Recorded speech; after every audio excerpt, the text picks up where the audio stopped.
Let's see what kind of projects management consultant can do around M&A. Just as a reminder, we have 5 stages of M&A process. So we start by defining the strategy of the company, then we select potential targets, we carry out due diligence, we negotiate and carry out the transaction, and finally we make sure that the value is being created and that we have wisely spent the money on M&A.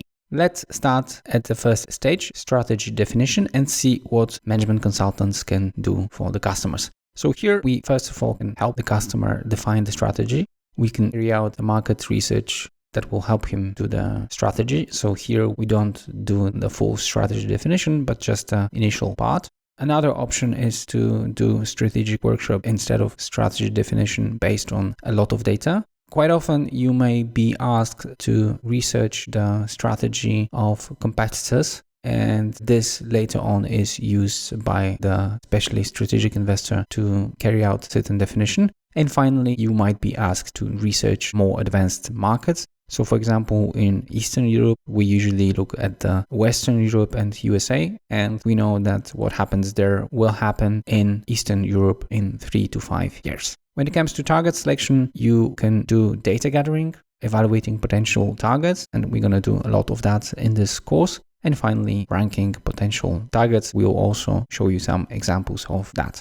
Due diligence is where a lot of money are being spent on consultants, and this is due to the fact that quite often consulting firms are asked to carry out different types of due diligence. So the commercial due diligence we'll discuss later on, but generally speaking, it boils down to checking whether the market makes sense and whether the company we're buying is operating within the winning model on this market. Operational due diligence, you check whether the operations are done in a proper manner. It requires checking whether the performance when it comes to operation is at high or at low level. In some cases, the due diligence is not carried out by the buyer, but by the seller.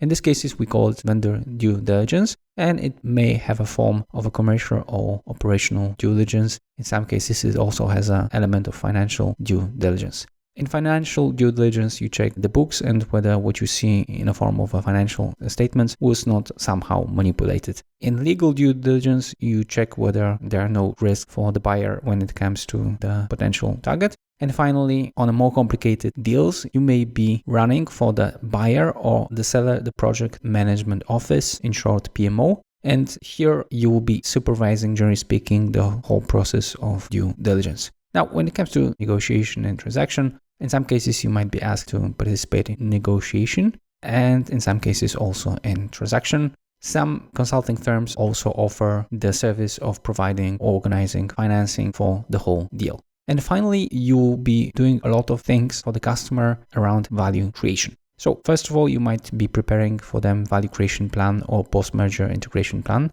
You might be running the project management office that is supposed to supervise the implementation of the value creation plan or post-merger integration plan.